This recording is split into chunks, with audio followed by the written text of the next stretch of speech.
Maligayang pagbabalik sa Cine More Recap. Ngayon ay ibubuod natin ang supernatural horror movie na pinamagatang Talk to Me.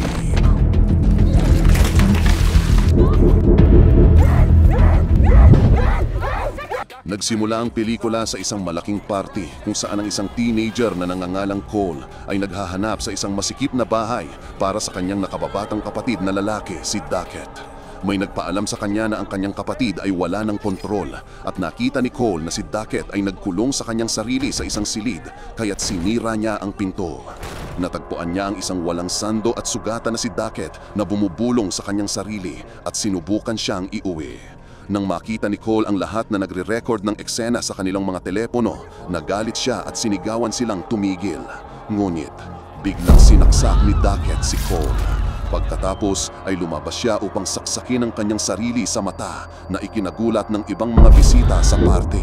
Sa susunod na eksena, makikita natin si Mia, isang 17 taong gulang na estudyante sa high school. Nahihirapan si Mia sa 2 taong anibersaryo ng pagkamatay ng kanyang ina.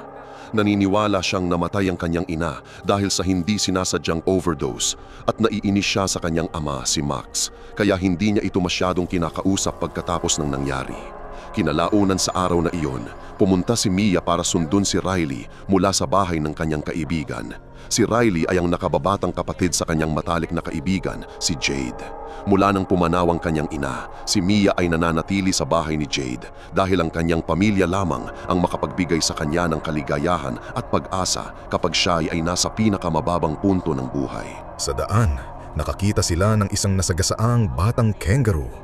Sinubukan ni Mia na sagasaan ito para matapos ang paghihirap nito, pero di niya magawa. Nakita nila Mia at Jade ang isang parte sa social media na hino-host ng mga teenagers, sina Hailey at Joss. May bulong-bulungan na nakikisali sila sa ilang nakakatakot at madilim na bagay kasama ang mga bisita sa party. Ngunit sa tingin ng matalik na kaibigan ni Mia na si Jade na lahat ng ito ay gawa-gawa lang.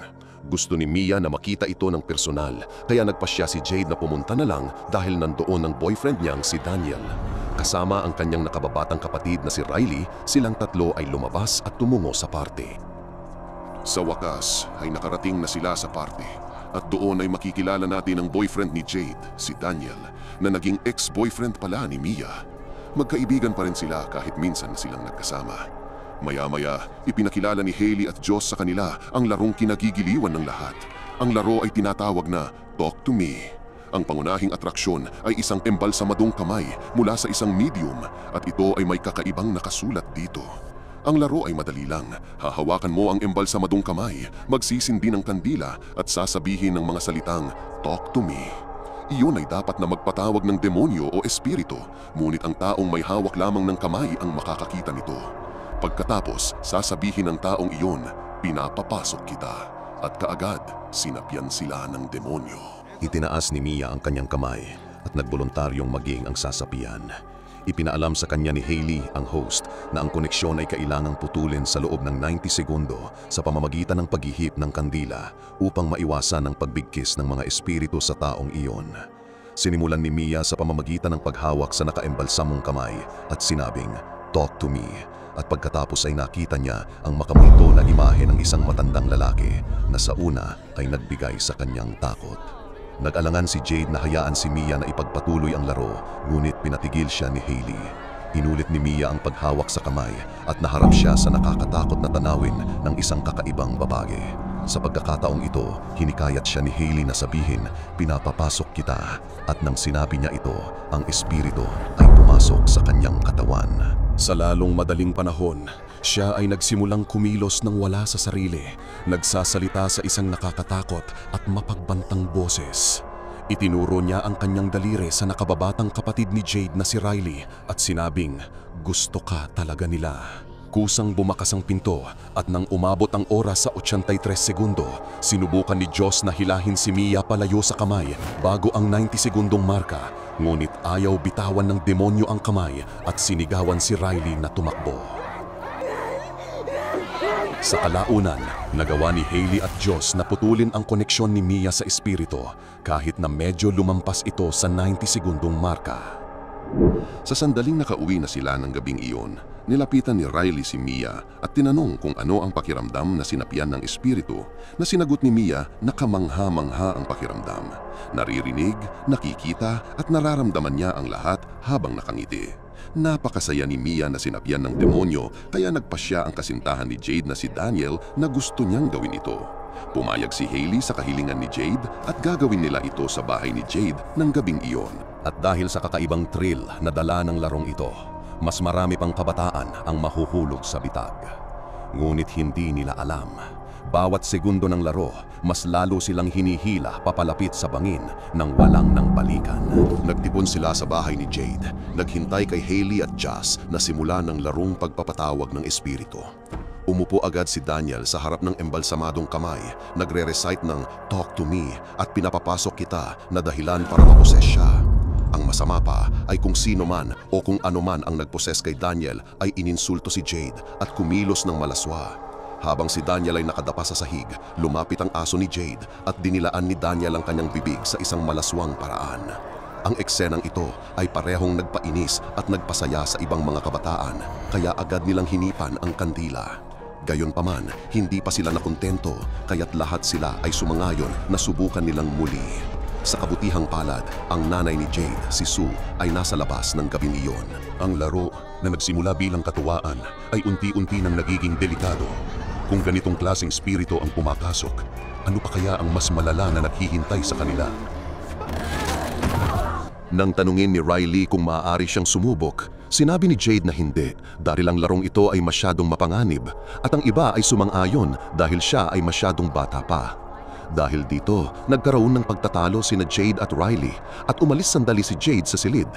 Pagkatapos ay nakiusap si Riley kay Mia na bigyan siya ng pagkakataon, kaya sinabi ni Mia kay Riley na maaari niya itong subukan, ngunit sa loob lamang ng 50 segundo, hindi ang karaniwang 90. Nang marinig ito, ang bata ay sumang-ayon at nasasabik na siya ay makasubok.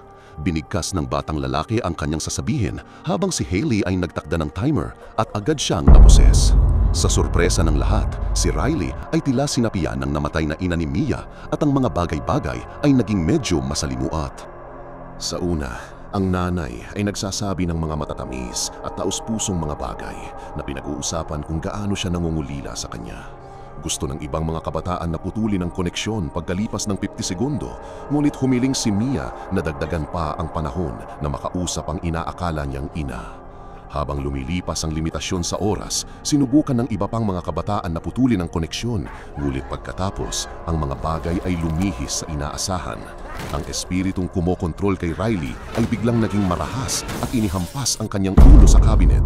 Kailangan ni Jade at ng iba pa ng ilang pagsisikap para tuluyang maalis ang kamay mula sa hawak ni Riley. Si Riley ay nasa masamang kalagayan at nangangailangan ng agarang medical na atensyon, kaya siya ay isinugod sa ospital. Isang nakakakilabot na babala, hindi mo alam kung sino ang talagang kausap mo. At ngayong nabasag ang hangganan ng oras, nagising ang mas brutal at walang awang puwersa sa kabilang mundo. Natahimik ang lahat sa trahedya at nawalan ng masasabi nang dumating ang mga pulis para mag-imbestiga. Nakonsensya sa pagpayag kay Riley na sumama sa kanila, nagpasya si Mia na ipak ang lahat ng kanyang mga gamit at bumalik sa bahay ng kanyang ama. Nang subukan ni Mia na bisitahin si Riley sa ospital, tinaboy siya nina Jade at Sue. Sinisisi siya sa nangyari sa kanya. Sinabihan ng ina na si Sue, si Mia na umalis at binantaan siyang tatawag ng pulis kung babalik siya. Ngunit nang malapit na siyang umalis, nakita niya ang refleksyon ng kanyang ina sa bintana.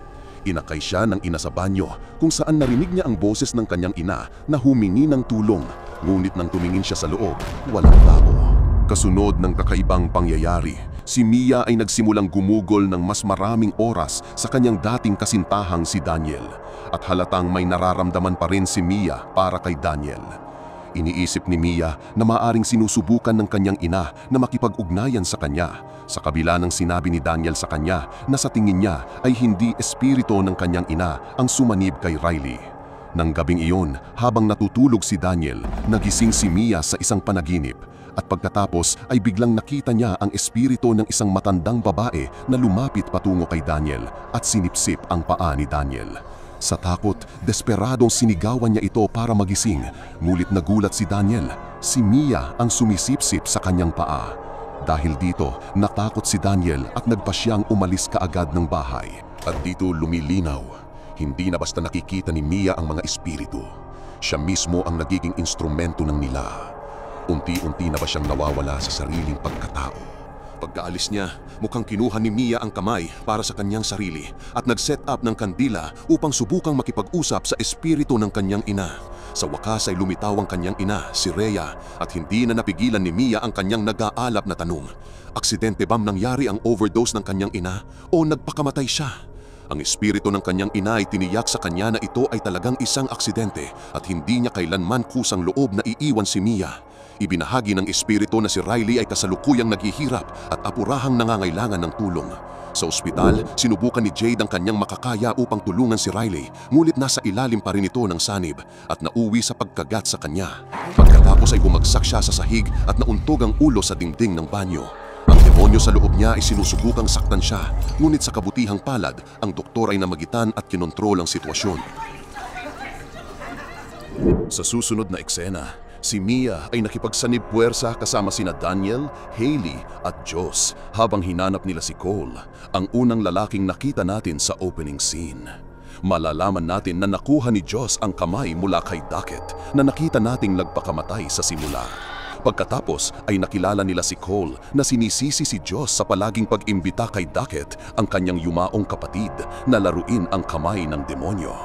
Pagkatapos ay sinabi ni Cole na habang tumatagal ang mga espiritong nasa loob ni Riley ay humihina kapag tumatagal, kaya ang pinakamahusay nilang pagpipilian ay hintayin ito.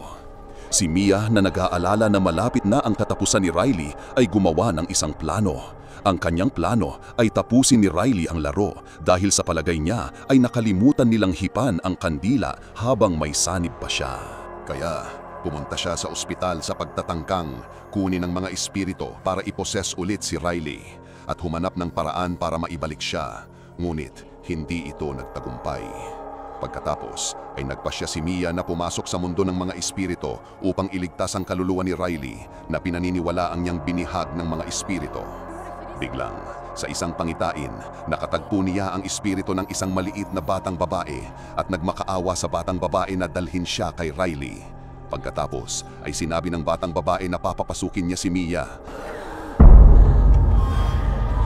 At ibinunyag na si Riley ay pinahihirapan ng maraming iba pang marahas na espiritu sa limbo. Nang magkamalay siya, sinabi niya sa kanilang mga kaibigan na ang mga espiritu ay hindi titigil sa pananakit kay Riley. At dito na lumabas ang pinakamadilim na katotohanan. Hindi lang basta laro ang Talk to Me. Isa itong pinto papunta sa impyerno mismo. At ngayong nasilip ni Mia ang kabilang dako, baka hindi na siya makabalik ng buo.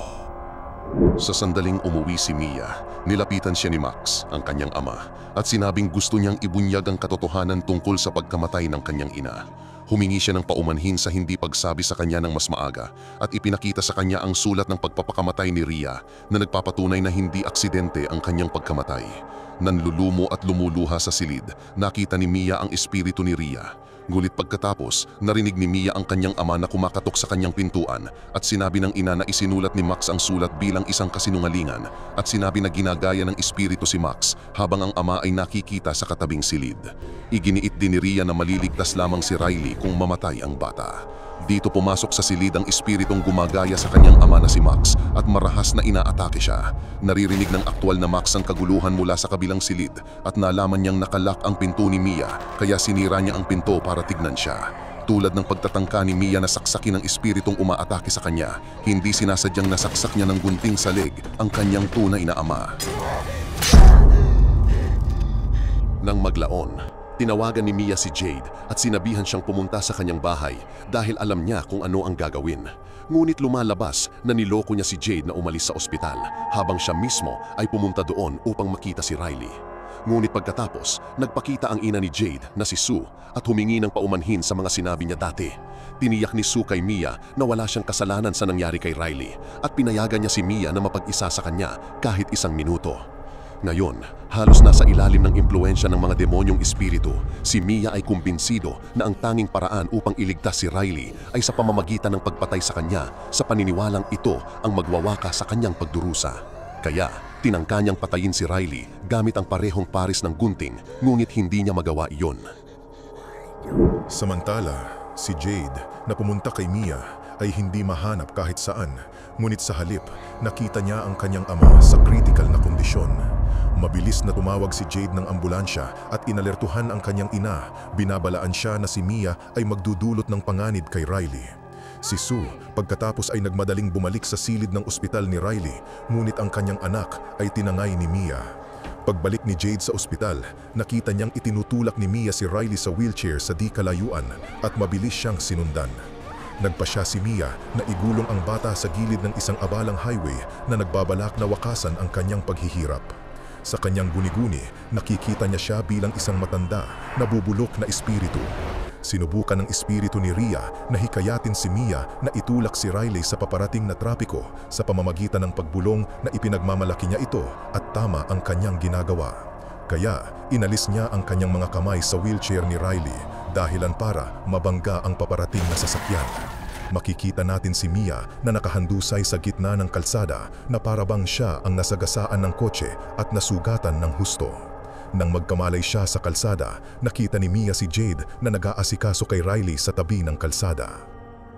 Sa isang iglap, natagpuan niya ang kanyang sarili sa ospital, ngunit ang lahat ay tila kakaiba. Mukhang ganap nang gumaling si Riley at uuwi na nakasama sina Jade at Sue. Mukhang gumaling na rin si Max sa kanyang mga sugat, ngunit habang sinusubukang sundan sila ni Mia, walang nakakarinig sa kanya. Ang lahat ay umalis, hindi napapansin ang kanyang desperadong sigaw para sa kanila na huwag siyang iwanan ng mag-isa. Pagkatapos, natagpuan niya ang kanyang sarili sa madilim na kawalan. Bigla na lang, napansin niya ang bahagyang kislap ng liwanag. Sa pagtataka, tumungo siya dito at napagtantong kandila ito at may kamay na nakaunat mula rito. Gumalaw siya para hawakan ng kamay at pagkatapos ay nangyari ito. Dinala siya sa isang ganap na kakaibang lugar, sa isang party, at ang lalaking nakahawak sa kanyang kamay ay tumingin sa kanya ng gulat bago bumulong. Pinapapasok kita. Ibig sabihin, bahagi na ng handgame si Mia, pero ngayong patay na siya na ang espiritu. At dito, nagtapos ang pelikula. Ano ang masasabi mo sa pelikulang ito? Mag-iwan ng komento sa ibaba. At kung nagustuhan mo ang video ito, mag-like at mag-subscribe para sa higit pang recaps. Hanggang sa muli!